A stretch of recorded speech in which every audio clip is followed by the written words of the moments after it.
All right, good afternoon, everyone.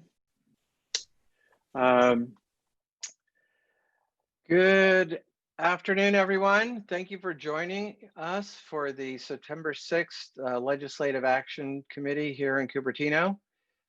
Thank you for sharing your Friday with us.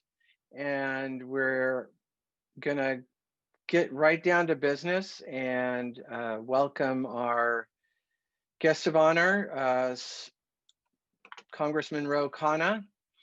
There's a lot going on in Washington, and we're looking forward to hearing some of the exciting things that the congressman is working on and is dealing with. Congressman Khanna, welcome.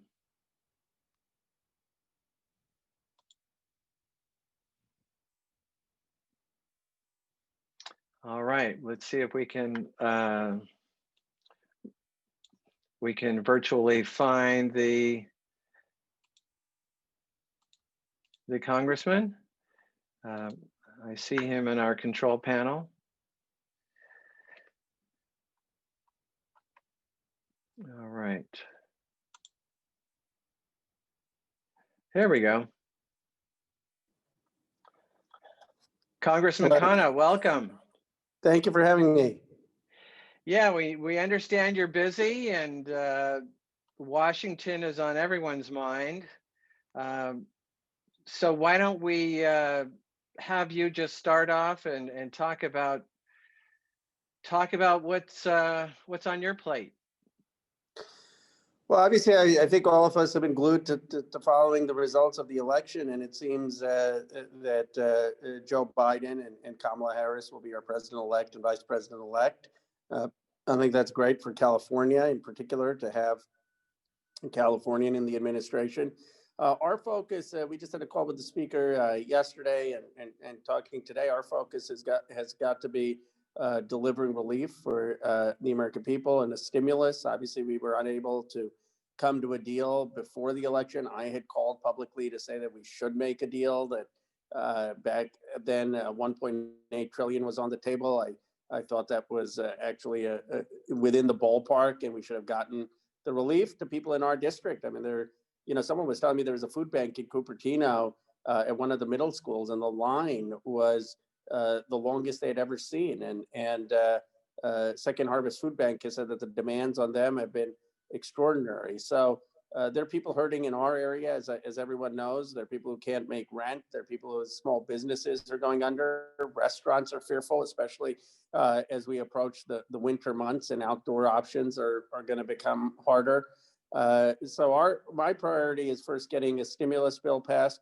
The second is to get the pandemic under control. One of the things I've been talking about is the use of technology. I mean, the irony is Apple, which is of course in our district in Cupertino, and Google came up with a contact tracing app that has been adopted in Ireland and Germany and many other countries fairly successfully, and has almost no adoption in the United States. I mean, it's really ironic that we've have the technology to do contact tracing, and other countries are benefiting from it, and we aren't adopting it. Partly it's because we didn't have a national plan. We have a state-by-state approach. So I'm going to talk to President Biden and Vice President Harris about saying, let's implement contact tracing. Let's hire contact tracers. Let's make it clear why wearing a mask is in people's self-interest. There was a study from UCSF a week ago that shows that if you wear a mask, obviously you decrease your chances of getting COVID. You decrease your chances of passing it. But here was what was remarkable. Even if you get COVID, if you're wearing a mask, the chances are very, very high that it would be asymptomatic, because the inoculum is a very small percentage if you're wearing the mask. So that is a big reason why we need to encourage mask wearing and make it not just about some social good, though I believe in that, but about people's self-interest. And I think the president-elect Biden can set that new tone. And then finally, we have to think about how we bring this country together, heal it. We're a deeply divided nation. I mean, Donald Trump candidly got a lot of votes. He got more votes than he got in 2016. There are a lot of people whose trust we have to earn, and we're divided 50-50. I'm glad it fell on our side from my perspective this time, but it would be a mistake to think that we somehow have won the argument and won the day. We have a lot of work to do to outreach to people who didn't vote for us and figure out how we try to stitch this country back together. And I plan to do that. I've worked, even though I'm very progressive on issues, I've worked with Representative Mike Gallagher in Wisconsin, and even Matt Gaetz and Rob Portman and Mark Meadows. In fact, Trump is supposed to, we'll see if he still does, he's supposed to sign my fourth piece of legislation in the lame duck. And I think we have to continue to make an effort to get things done and find common ground. So those are some of the thoughts in my mind, and I'd love to hear from your members. Well, I'm sure we're going to have a lot of questions. I see we had the city manager from Cupertino just join us. I did see in that your legislation, is this piece of legislation the $900 billion jobs in science and technology legislation? That's another one that I've done with Mike Gallagher and others, but that one hasn't passed the House and hasn't, that's still a long way off. I think that the bills that we have a good chance of getting signed, I've passed 3 bills so far, 2 of them around veterans benefits, 1 around technology proficiency in government. And we have 2 bills that have passed the House and should pass the Senate. One directly related to Cupertino. We would rename the post office after Matthew Axelson, our hero who gave his life in Afghanistan. And that has passed the House.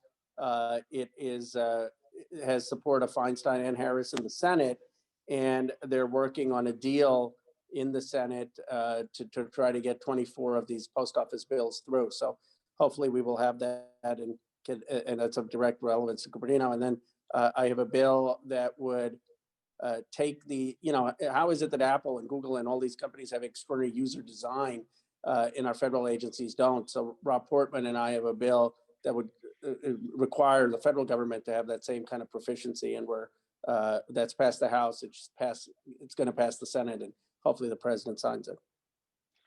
Well, that's wonderful. The Axelsons have been just an incredible part of our community for many, many years. Corky and Donna were local teachers at CUSD, and so that's a wonderful gesture. Thank you. Well, Congressman, I met them, and that one, really means a lot to me. And it's actually harder to do than people realize, because you have to get every single member of the California delegation to sign on. And there are a lot of people in the delegation, Kevin McCarthy, David Nunes, et cetera, who politics are not mine. But when I told them about how much of a American hero Matthew Axelson is, to their credit, every single member of Congress signed on board. That's wonderful. Now, as we're coming out of the election, as you said, that it's a deeply divided country, and there seems to be a significant amount of fear on both sides, just period. As someone who's dealing every day with your electorate, with your constituents, what do you recommend that we do to help embrace one another, or bridge those divides, or at least mend those fences? First starts with a call for nonviolence on all sides. On election day, my father, who's in his 70s and lives in Bucks County, Pennsylvania, where I was born and grew up, called me and said that they took their Biden sign down because it had been up long enough, and didn't want it up any longer because there were some people who had come through as threatening vandalism in the neighborhood. And I'm sure there are people who had Trump signs up who felt the same way and felt discouraged to speak up. That is not American democracy. There is absolutely zero tolerance for violence of any kind. And I think as in our community, at least, we have to speak out about that very clearly. And I did that when Sam Liccardo's house was vandalized. I don't know if you remember, about a month ago. That's just not democracy. We solve things through dialogue, through the vote, not through violence. The second thing I think each of us can do is reach out to people who have a different opinion than ours. We had an overwhelming vote for Biden, but there's still about a quarter of us who voted for Donald Trump. So the idea that somehow there isn't a difference of opinion in our district is wrong. And so how do we have those conversations within our community in a way that's non-judgmental, that doesn't put people on the defensive, but one that is really trying to listen and find common ground? I think that's what we need to do across the country. Well, thank you, Ro. I'm Hi, so Angela. glad. Hi, how are you? Good. Yeah, we are so happy that you're doing this good work for us in DC. And as we all have to work towards a better united community, we live here locally also. So, we are looking for your support on the various things that will make our small businesses thrive, and see Yes. whatever you can do for the stimulus for our small businesses in Cupertino and in the area. So just have to see how you can push to get some more stimulus in, and easier for the small business, because it was really difficult for them to get some of the reliefs that was meant for small business earlier. Yeah, well, there are two things I do Oops.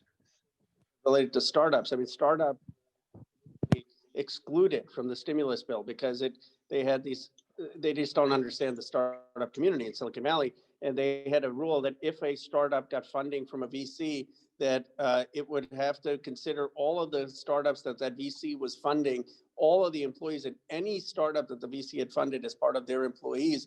And so no startup would have made the under 500 requirement, even if they had only 10, 20 employees. And I called the speaker, and the speaker and I wrote a letter to Mnuchin, and they changed it. So there were a lot of startups that got support with the PPP program. That I'm actually proud of that. That was one of the main initiatives I had on the stimulus. The second thing is that we need to make sure that these stimulus checks are not designed to go to companies that have, $10 million, $50 million of revenue, giving $1 million, $2 million checks, which is the bulk of where it went. They're supposed to go to people who maybe have $1 million or $500,000 business, where $100,000 check or $250,000 check would really mean a lot more. I mean, the Hobies in Cupertino, or in that shopping center, the businesses there, or some of the local restaurants. That's where I want the money going. And I'm going to work with the Biden administration to make sure this next stimulus, that the PPP program is really targeted to those small business owners. Right. Well, your staff did warn us that you were facing some time crunches, but I do have a couple of time. We still have time. Yeah. Rick. Excellent, because we've got some good questions here for Good. you. Yeah, it's been a crazy day because of all, as you can imagine, with the election and things. But I'm looking forward to doing a few more.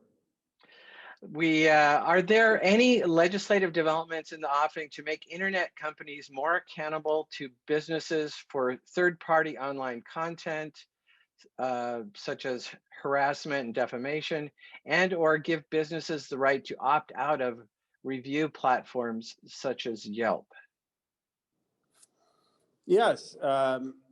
The biggest thing, and I proposed an Internet Bill of Rights, is to ask for consent before we can have the use of our data, so that they should not be able to have your data or use your data in any way without your consent. Now, it's the First Amendment that anyone can write a review. I mean, if someone goes and writes a review about Ro Khanna's office on Yelp and says that I'm doing a bad job on customer service, I can't stop that. But they shouldn't be allowed to use your data or your information without your consent. And I think that these platforms do need to have a larger accountability in taking down particularly content that's inciting violence or content that's defamatory, if there is a court order that finds that. I don't want Mark Zuckerberg and Jack Dorsey being the arbiters of truth. And, I do think there are legitimate concerns of them censoring speech. And I actually, even though I thought some of the New York Post articles on Hunter Biden were totally bogus, I didn't think that it was Twitter's place to prevent them from being part of a democracy. So it's a fine line. You don't want to have these platforms censor, but they do need to have a greater accountability to make sure that they aren't promoting defamation or violence. All right, thank you. Another question we have from Dennis Seema. Colleges and universities around the country are concerned about DHS and administration's efforts to limit international students studying in the US. Looking for your thoughts and recommendations on how we unite around this important economic issue. I think that's going to be changed. That's one policy which will be changed with the Biden administration. I mean, I know Biden and Harris both believe that immigrants strengthen us. I think they're going to return to the Obama administration, welcoming of foreign students and as part of our competitiveness. And I'm certainly going to work with them on that issue. So please contact our office, but that's something that I think we're going to see a dramatic change from the Trump administration. That's great. Any other questions for the congressman while we have him? I know everyone's busy, but we appreciate the access and appreciate your time. No, I always love being on, and I usually enjoy doing it in person. Though obviously with the pandemic, we haven't done anything since March in person. But hopefully once we pass this, we can get together again. Yeah, there is that immediacy, which is nice, but frankly, the parking's a lot easier this way. So we have a question from Oren. I'm going to allow Oren to go ahead and speak and ask the question directly. Oren always has a good question. I was wondering where Oren was. Hey, Ro, good to see you. So, hey, and I love your comment about the fact that this was a close election and we got to figure out how to start working together. You know, unfortunately, your speaker this morning, made some comments about a mandate. So I hope you can do your little part to coach her on trying to get us to work together. That's all. Well, and I got into a little trouble with the speaker before the election because I said, make a deal. And I was on national television saying 1.8 trillion is not a bad offer. Let's make this deal. And, now I think we're going to get a lot less. So, there are times where I'll speak out to get things done. And I ran, people say, obviously I'm very progressive on certain areas, but the fundamental thing that I ran on in all of my campaigns is that we have to be independent minded. We have to get things done. We have to be willing to compromise. And I fundamentally believe that. And I feel that's reflective of what our district wants. Keep it up. And I agree. I don't think conversations about a mandate are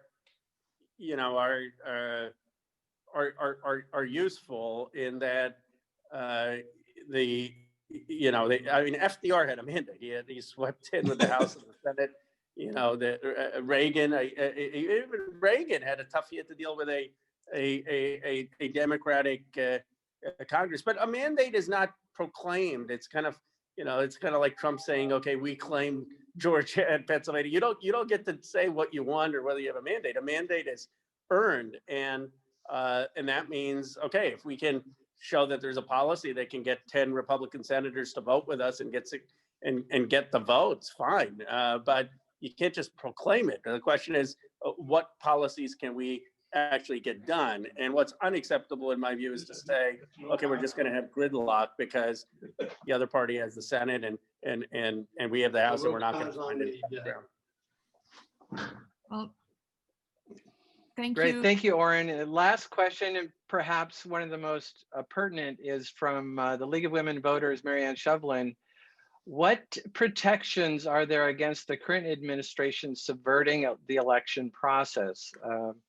It used to be we would never take that question seriously, but I think we've moved beyond that.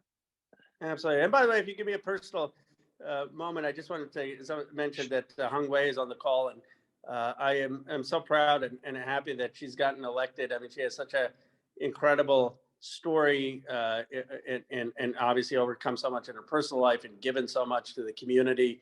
And I'm really excited that she's going to get to serve. And so just wanted to give her a shout out of congratulations and well-deserved role in the community. Look forward to working with you. I am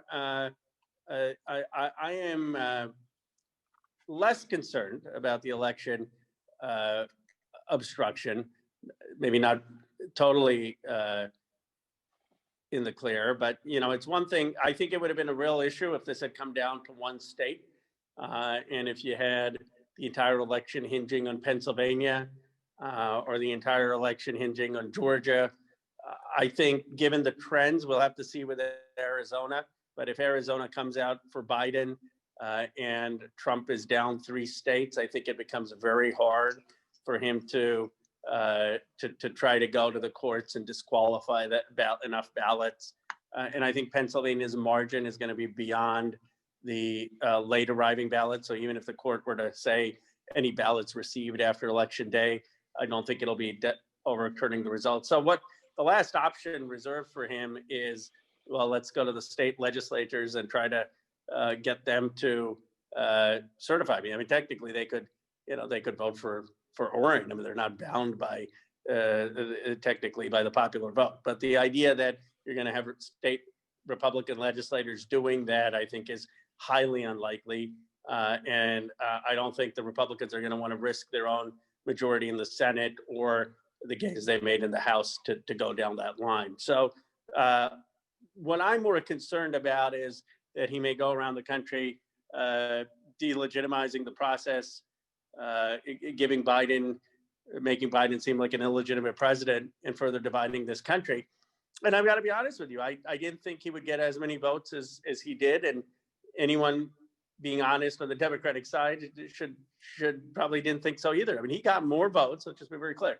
He got more votes than Hillary Clinton did, popular votes, more votes than Hillary Clinton did. It's just that Biden ended up even getting more votes. So we have a challenge in this country. We're deeply divided. And the question is, how do we start to stitch this country back together in a post-Trump era? And who knows? I mean, I don't know if he's going to be like Andrew Jackson and try to run again in 24. I mean, who knows what the future is? But I do know that I look, there are a lot of things I believe in. Some of the things that I believe in, probably people in this call may disagree with. I mean, I believe in Medicare for all and in making sure that college is public college can be free like it once was in California.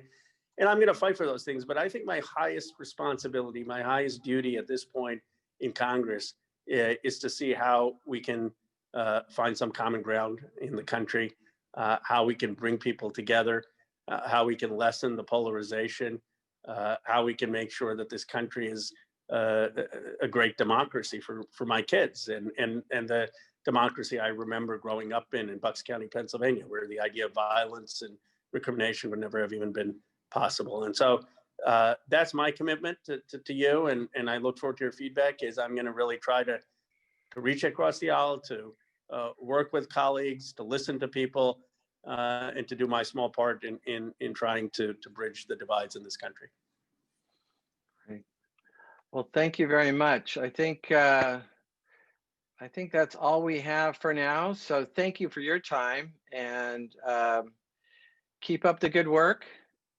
And thank you. We will hopefully we'll see you again in person sometime in the near future.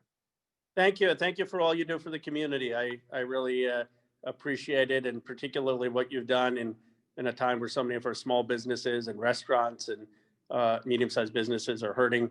And please make sure that they are contacting us.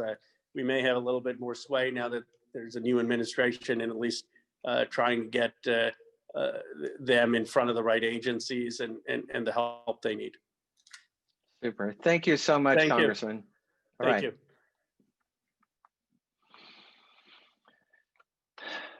It just feels busy, just watching him pace around. It just feels, you can just feel the pressure. So really appreciate the congressman and his staff making his time available. Would love to sit down after the dust settles to really get some of the background on what's happening in the Capitol and in DC. Well, we have now our next agenda item, which is from the city of Cupertino. And Anjali, for some reason, I'm looking at you. I don't know why, but Angela or Katie, are you here? Here's Katie. I don't know how I got retitled, but unfortunately not with the congressman's office. That would be great. He heard us bragging about your talents. So why don't you talk to us? Great. About how to make us all a little bit more healthy. Yeah, don't get Wonderful. any ideas, Rick. Don't get any ideas. No. She was an intern of mine. I was just saying, Cupertino is incredibly lucky to have a disproportionately talented staff compared to the size of their staff. And Katie is one of those people who came through many years ago when she was a young college student, and we're very fortunate to have her working for us. Yeah, well, very blessed to be here, so thank you. I'm I here. completely concur.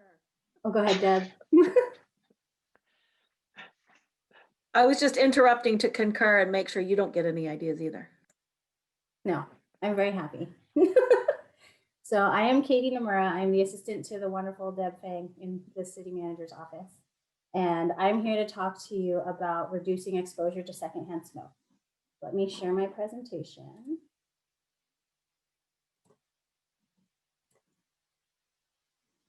Great. So hopefully that's showing up for everyone. So we're here today to talk about potential policies to reduce exposure to secondhand smoke. And there we go. As many of you know, tobacco use is the #1 preventable cause of death and disease. It's pervasive, and the city has received a grant from Santa Clara County to help address these issues and look into it further. Specifically, we are looking into secondhand smoke exposure, which does impact everyone who's nearby. It can cause disease in adults and children. There is no safe level of exposure to secondhand smoke. It is a toxic air contaminant. And there's more of a concern now that COVID-19, people are working from home, there are more lines to stand in, et cetera, et cetera. There's just a little bit more potential for exposure nowadays. This does include electronic smoking devices, as they can still have chemicals that can cause cancer and other diseases. So as far as these policies that we're talking about today, it would include any tobacco product that's smoked, any electronic smoking device, and also includes marijuana smoking devices, or smoking marijuana, not edibles. The policies we're looking at is smoke-free multi-unit housing, building entrances, public events, service areas, and outdoor work sites. As far as multi-unit housing, what we mean is any structure or building that shares a wall or shares a ceiling and a floor. So that would be apartments, condominiums, townhomes, duplexes, and even attached single-family homes. And so in a survey that the county did, adults were reporting, about 1/3 of them reported they smelled smoke drifting into their home from another unit. Studies have shown that smoke does transfer between units through the walls, vents, doorways, etc. And these policies are aimed to protect public health and reduce fire risk, even, as well as cleaning costs for those property managers. So smoke-free multi-unit housing would include no smoking within 25 feet of doorways, windows of multi-unit housing, and balconies and patios, as well as inside units. 4 cities in Santa Clara County also have these policies. We would also be encouraging common areas to be smoke-free. So walkways, the pool areas, just those common areas. It is an option. If the council so chooses, we could have in the ordinance something that allows for a designated smoking area. So we'd love to hear your feedback about that, if people are in support or just general feedback. We're also looking into smoke-free entryways. So that would include outdoor dining, 25 feet from restaurants, and other businesses where smoking is already prohibited indoors, but there aren't laws to protect the outdoor area. And 9 other cities have these policies in Santa Clara County. Also looking for smoke-free public events. So that would be your farmers markets, parades, festivals, outdoor official events. Smoke-free service areas. So a service area is essentially a line, a grocery store line, waiting to get the ATM, transit stops, etc. 4 other cities in Santa Clara County have laws like this. And we are also looking into smoke-free outdoor work sites. Indoor workplaces must be smoke-free by law, but there are no laws to protect workers that have outdoor workplaces. So in enforcement, this would become part of the municipal code if it is adopted. Landlords would be asked to add a provision to their lease similar to like a pet policy or a noise policy. This would be a no smoking policy. There would be a phase-in period, so we'd allow time for education and to hopefully let people add this into their leases, et cetera, put up signs. It would be complaint-driven. Education and warnings are effective in gaining compliance. And the county will also be providing signs for multi-unit housing and businesses for those that request them. So as far as outreach, we're here today because we do want your input. We've also had a citywide mailer. We have a survey online, which I'll be getting to.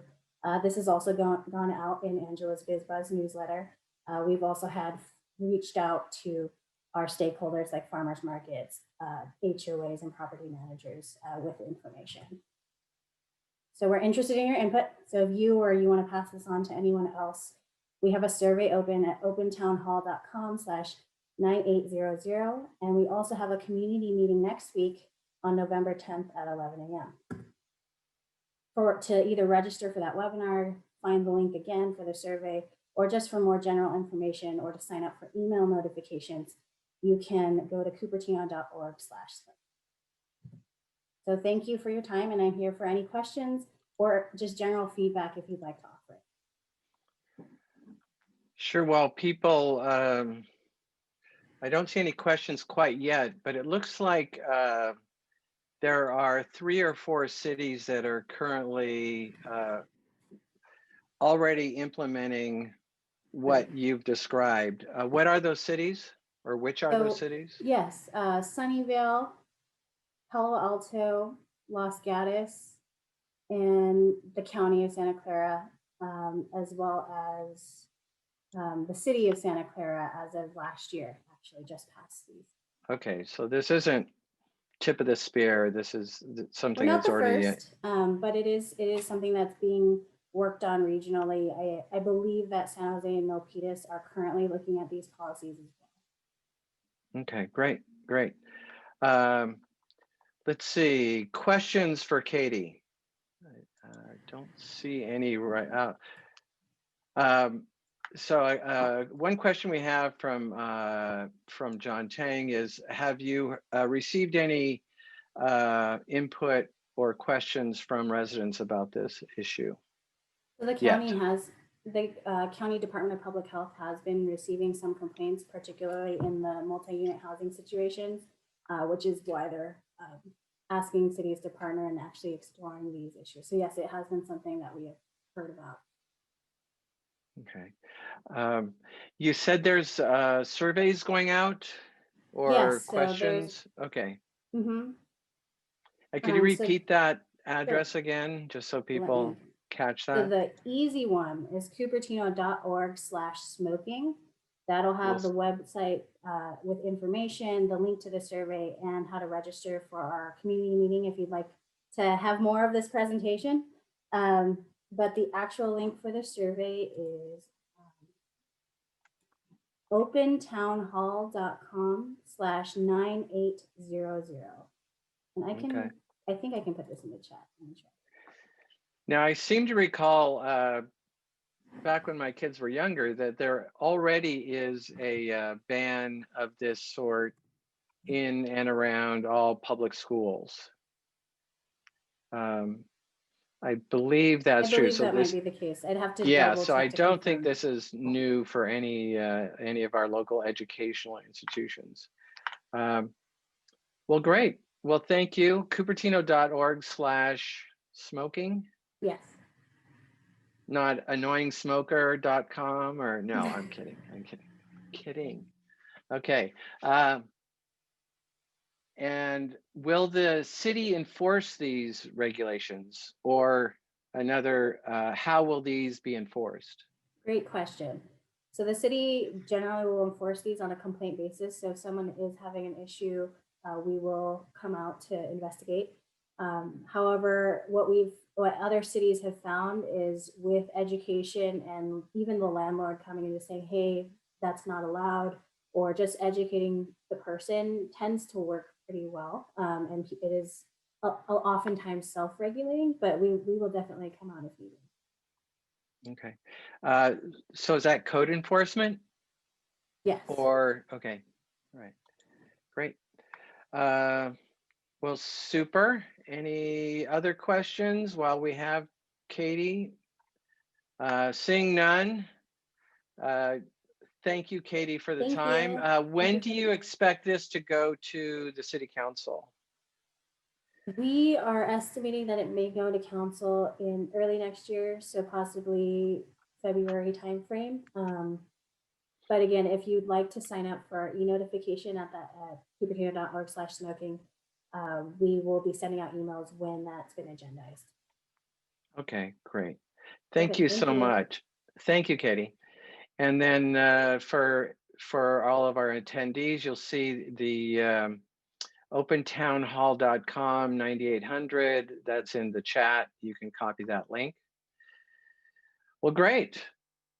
Next, we have Angela Sway. Angela, welcome. Thank you for spending your Friday afternoon with us. What do you got? What do you Thanks so got? much, Rick. I've got a lot to share. But first and foremost, hello to everyone. Good to see you all. Just give me a moment to share my screen, and I will be reviewing. Let's see. The development matrix, and I apologize, it's not coming up. Let's see if I can do this again. Okay, I am still looking for it to be able to share. It's at the bottom. Okay. It says share screen. Yes. Oh, I just trying to find my window. Here we go. Thank you. Okay. So as usual, items in gray, highlighted in gray, have had some recent activity. This is the Economic Development Strategic Plan, is kind of the large umbrella project, but specifically, we brought a draft ordinance to Planning Commission on, let's see, a couple weeks ago, and this was to discuss mobile vendors, as well as bringing the city into compliance with SB 946, which has to do with sidewalk vendors and allowing sidewalk vendors. So that went to Planning Commission, and we are tentatively scheduled to present to City Council December 15th. And then the next item that had an update was the bird safe and dark sky ordinance. So that went to Planning Commission. Planning Commission recommended approval 4-1, and that was at the end of October. And then it's tentatively scheduled to go to City Council on December 1st. And if you would like to take a look at all of these items, I have posted this on the city's website under the Economic Development webpage, and it's called the Development Activity Report. Thank you, Angela. I had one question. Sure. I think all of us have been keeping an eye on mobile vending. Just it seems to be that intermediate space between the local marketplace and Amazon, right? It's local but also mobile. I noticed it said removing motorized vending regulations under your status. Could you talk about that a little bit? Because it used to be that was all we thought of for mobile. Correct. So let me go ahead and clarify that. The ordinance that we took and the item that we took to Planning Commission had both mobile vending, which would include kind of your traditional food trucks, but also now, Rick, as you were mentioning, it's more service oriented. And so that would be the barbers but in fact, we were also including pet grooming, because they are physically in a motorized vehicle driving. And in this case, we are saying we're proposing it would be allowed to a home, a residential area, if they were expressly invited by the homeowner or the tenant. And then we were trying to incorporate the updates or compliance with SB 946. Now, those two were combined. Planning Commission felt they wanted the two pulled apart. And so that is what they had recommended. And that was kind of what is on the screen there, removing motorized vending regulations. So they wanted it in two pieces. One was really to allow or make sure the city was compliant with SB 946, and then revisit the mobile vendors item or motorized vendors item. Great, great, thank you. Sure. Other questions regarding the activity report? Any questions? Go ahead. I was just going to say, questions, please submit them or raise your hand or. And then while I still have, we're waiting for questions, a couple of other updates, one of which is the county did extend the temporary commercial eviction moratorium, and that's for non-payment of rent by small business tenants. So that is been extended to April 30th of 2021, or until the governor's executive order has expired. The other item I wanted to bring to everyone's attention was the upcoming minimum wage update. And so effective January 1st, 2021, the minimum wage will be $15.65. So notifications are being mailed out to all businesses or business license holders in Cupertino. And then we also have this updated on our webpage, on the city's webpage. Angela, do you remember offhand, it's some incredibly intuitive URL. Is it cupertino.org/moneywatch or Wage Watch? Wage Watch, that's it. Money Watch is that other other channel, right? So cupertino.org/wage watch. And then I know the city is very aggressive about letting everybody know. I know the chamber is, and we want to make sure there's no surprises for anyone. So thank you. Any questions for Angela? Well, I'm not seeing any. Anjali. Oh, I was just going to say we have the city manager with us, so maybe she would like to say a few words.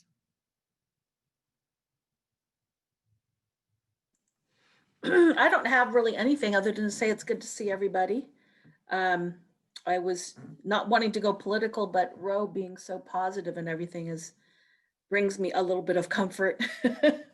But I'm hoping that both Angela's briefing and Katie's information is helpful to you in advance. And I'm too open to any questions if there are any for me. Well, I know you have a, Deb, you just said the gold standard, maybe platinum. Gold is so old fashioned. You set the platinum standard for accessibility. And I think you have your office hours Fridays, Friday. Yeah, there's a Friday, it's like once a Friday morning, once a month. And we'll do November's, which is, I believe, the 20th, which is that Friday. Is it 20th? Okay. Is that the right one? It's coming up. But people should look for that because you make yourself just incredibly available, and there's really no excuse for people not being able to ask you questions. Oh, all the time on any topic. I will do my best to answer them, when we're in the room. But if I can't, I usually try to jot them down or get them somewhere so I can answer later.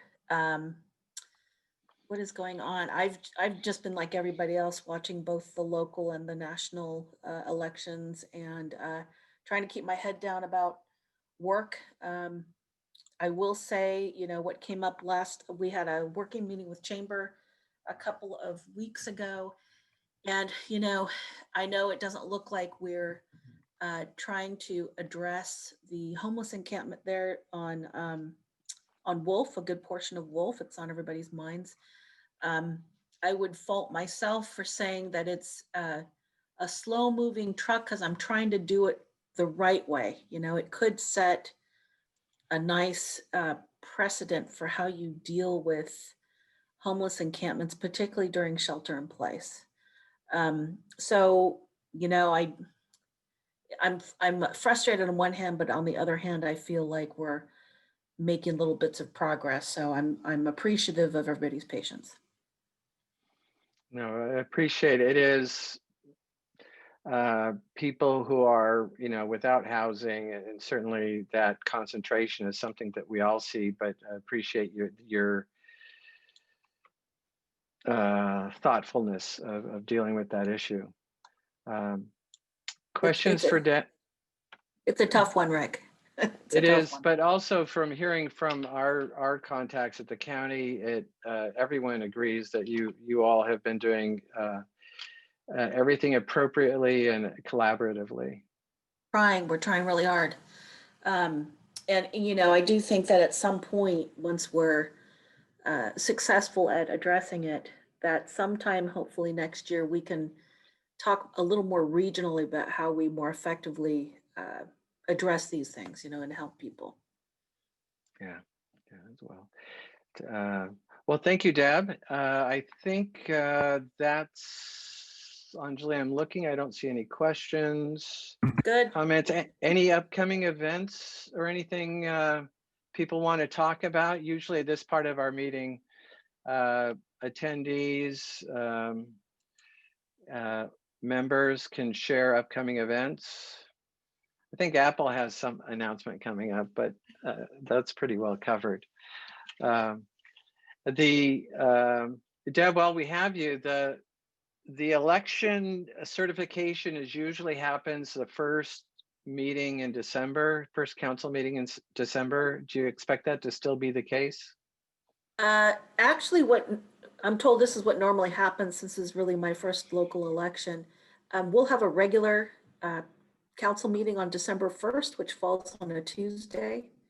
And then basically what you're talking about is the seating of the new council members, and I believe a council vote on mayor and vice mayor for the following year will be on December 3rd, which is a Thursday. Oh, okay. So a special meeting. That's good to know. Thank you. So with that, great. Any raised hand? Go ahead. just a follow-up question to Deb. So would that be the regular evening, like 6:45, or it'll be a separate time? Do you know? I likely we will keep it in the evening. Yeah, like that. It might be a hint earlier, but to try and make sure we don't surprise our community and shift it around too much. We'll probably keep it around that 6:45 timeframe. Maybe 6 or something, but we try not to vary too much unless we're adding a study session or something ahead of our regular council meeting. Okay, yeah, so once you have that information, we'll share it with our membership also, so everybody knows when the new council is sitting, because it's a special meeting. It is. Yeah, and then thanking the outgoing council members. I know in the past you've always had a reception, but that's not happening virtually. So well, we're kind of toying with how we would do that effectively, because there's a whole bunch of different things you can do, some of which I think you all modeled by delivering things and being on Zoom, or the different cities are talking about different ways of handling it. So we're all trying to figure out what is, I would say, would be well tolerated by our communities. Each community is a little bit different. So we'll figure it out. Okay, well, let us know if there's anything we can do to help you. I appreciate it. Thank you. Well, if that's it, Anjali, do you want anything you want to add?